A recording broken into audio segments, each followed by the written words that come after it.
of this, man. It feels like they're in a pretty good spot here. Vampire, maybe they're not as hot as we're thinking. They've had good zone, they've had good positioning, but that's going to change a little bit now. And are they ready when it comes to the gun skill? Tony K certainly is. We know he can slay. He's got backup, and they remove PMWCxEWC.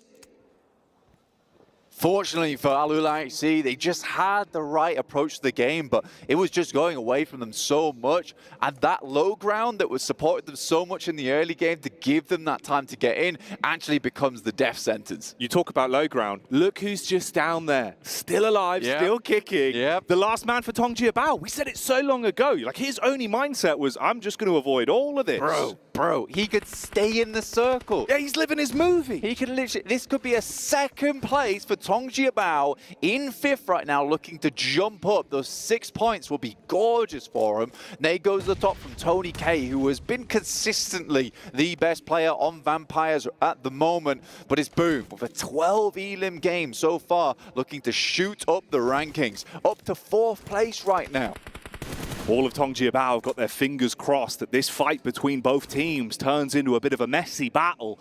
It's clean on the engagement, at least. Vampires, they get stuck in. The teeth are chomping down, and it's explosive with a nades onto Boom. Reply back from the side. That one goes in. You can see the position of GK first. Oh, the timing on it is brutal for him.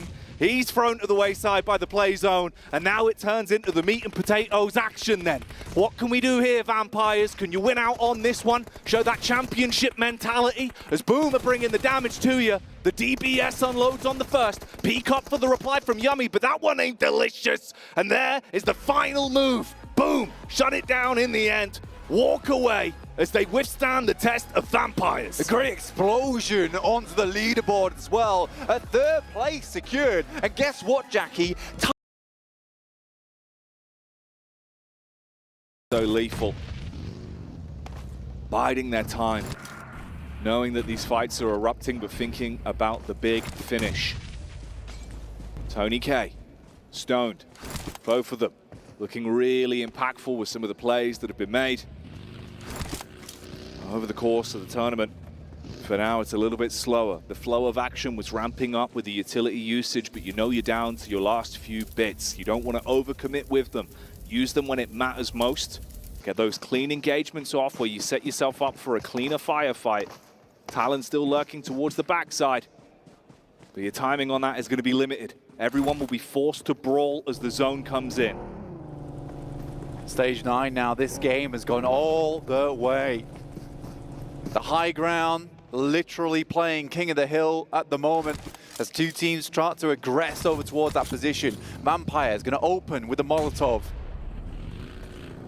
Look to hit the Vam rip-roaring Pyre over towards the compound itself and burn Tiamba out of position. So many smokes to deny the sightlines as everyone gets closer. The mist enshrouding our battleground. Last nade. Oh, is it going to be strong enough? No, not for Tiamba anyway, as it's Vampire that strike. The nade going downhill towards the Talon camp will connect and rip one of them out of commission. Vampire, realizing both teams are bleeding, both teams are mortal. They commit with the dunks, the nades over the top, adding insult to injury. The bullets through the smoke still land as Misery goes down, softening up Talon so much. Tian was swooping from the side, but they flipped the script. The Molotov denies. The problems now arising. Vampire looking like they want to do some damage, but Tiamba with the turn. Oh man, it gets intense at the end, but Vampire are able to secure it in the carnage as they thrive in the chaos and take themselves the chicken dinner. Dracula flips this around with the a la carte slam down on going. 3 of them remain. Isn't it fitting? Poetry as well. We've got Twisted Minds and Reject that are still alive in this final circle, with the 2 players from DXavier now playing on the back foot. Both teams took each other out on that last game, but it's Reject roaring, ripping into the opposition. 10 elim strong right now, looking to climb up towards that top side of the lobby. Lamborghini moves forward, the parry pan in hand. So low on supplies. Could be a problem for them. A hellish feat to have to fight from. Cover to work with for Reject. They're confident in the wider split. OCO's been looking so good with a gun skill on the way they set themselves up. Reject wins this game. They take first place, Jackie. They have had a phenomenal couple of days here, and we're back down to the wire. Walking the tightrope here with Reject, Twisted Minds, and DXavier. Stage 9 begins. Nades over the top. Molotovs going in. Looking to deny space, deny peaks, assess the situation, get the lay of the land. Twisted Minds onto DXavier, dent the Lamborghini. Off to the chop shop as Rattle Boy pulls out the blade. And here's the move up from Reject. Hello. They can sense the panic, sense the opportunity. Nade for the engage. In the middle of the pack, Rattle Boy pelted with bullets. Say goodbye as he's down to OCO. Continues to play like an absolute mean machine. On target with a nade again. Duello, dueling, and showing us that you should be entertained with his gladiatorial gameplay. All on Paragen, the last man to go down, hailing from the land of the rising sun. It's a new dawn for Reject. Regiocio with the unreal flow, the muzzle aglow. This was unbelievable.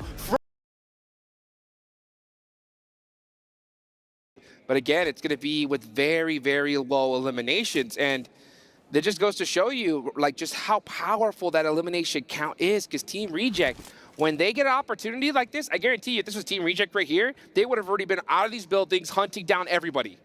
Yeah, Yoru would not be allowed to sit where he sat right now.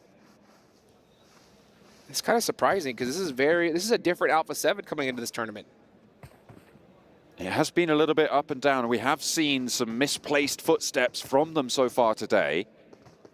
Let's see if this is another is going to be a boon to them in the long run. They are still just keeping it calm. This circle, whilst they are going to likely have to cross the road, they don't have to leave it yet, and this rooftop affords them so much of an overlook. Yeah, I think what's happening is the only thing that I could possibly even imagine is if maybe Alpha 7 didn't really have a good idea of the elimination count, and they're thinking that they're in a pure 4v4 here. You know, if they're thinking they're in a pure 4v4, they're just like, all right, let's just wait it out, see where the zone goes, and then play it from there. But little do they realize it's a 4v2v2, and IWNRX is starting to get mighty close to Talon. Axel's got that nade, locked and loaded. That's a good bounce. Right in between both of them. Oh, that hurt. Oh, not quite going to get either of them, but another one to follow it up. That's a little bit short as well. Kynes goes wide. Axel there, stepping up with a pin pulled, and Kynes breaks out wide with the jump shot. Looks for the spray, but the challenge is no good. Now IWNRX going to lose one, and Axel left his team now in a 2 versus 1. Alpha 7 immediately send out of this compound, straight over the hillside. They know it's not a full force squad now, and Carrillo will have McGrellin at his back. The spray downs can come through. They full force move up to this northern side. Over the hillsides they roll. Frozen's not going down just yet, but the vehicle over 1, over 2, and Alpha 7, they're rolling on away like it ain't no thing. In the rear view mirror, they see the chicken dinner. Nice shots there. Chief needs to bring the biceps like Jackie.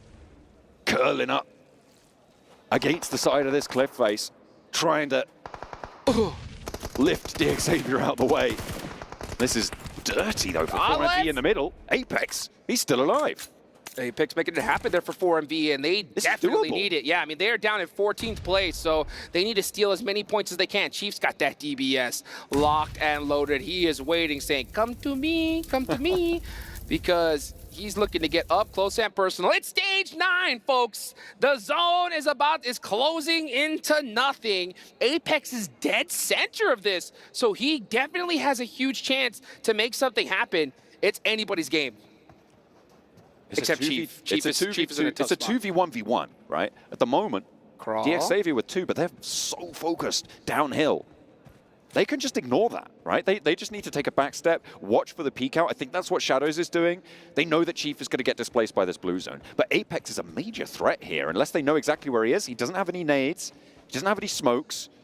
I don't think Paragen's got too much either. Their scraps earlier, draining the resources. Apex likely out as well. Let's see what happens. Can Apex pull off a magical 1v2? Paragen has that nade. Chief looking to climb the mountain. Uh-oh, he gets mighty close. Now, yeah, unfortunately, nothing he could do there. Shadows gets the finish, and it's looking like a DXavier win here. 1v2. Apex gonna have to find a beautiful angle. He needs to try to open up a 1v1 situation. If he could time it perfectly, he could definitely make something happen. He's gonna get a 1v1 against him and Peregrine. Peregrine realizes it, runs right back towards his teammate, and Apex goes down. A huge win here for none other than DXavier. Able to control, stopping Vampire from moving. Down to 1 HP. No name. Here comes Rebel. They got him! And that is Team Reject out. 12 eliminations for Alpha 7. Alpha 7 push up to the triple-digit mark as well, with placements accrued. That could be the challenge they're looking for to close out day number 2 in first place. This could be what they have on the menu. PMWCxEWC are back to 4 though, and the smokes have bloomed. This is stage 9, folks. The zone's about to go into nothing. Now I think Twisted Mind's position is completely compromised. It's anyone's game here. Alpha 7 are going to be wide on the open. Alpha 7 need to get every elimination they can, but Obscure gets a knock on a McGrellin. That's going to hurt. Alula IHC have to push out into the wide open. You can see them just doing so ever so slowly. They need some critical knocks here to help buy some time. Smokes so important here. The res comes through onto McGrellin there, which means that they are playing as 3. Need some healing, and he need it now, because now you need to jump over the top. Mafioso takes down Tiolno. Hang on a minute, that's Obscure from Twisted Minds, but they look for the point anyway. Point steal. Another one. 13 now for Alpha 7 as they start to wrap up. Another 1 and 2, looking for third as well. 3 players still alive for Alpha 7 as the damage pours on into the Twisted Minds compound. PMWCxEWC going low as well. Alpha 7 flowing from the northern shore will try and push further in. The Molotov there, they're packed all in, and they're looking for the escape here, but Ratto Boy goes down. The nade is in, and Twisted Minds fall. Now in a 3 versus 2, looking for the opportunity to make a statement against Reject, to put them back where they believe they belong. Alpha 7 from the northern side are able to make it happen. Woo! 19 eliminations! Are you kidding me? They took out Team Reject. They clutched it up at the last second. And you know, they're going into the final day here of the PUBG Mobile World Cup.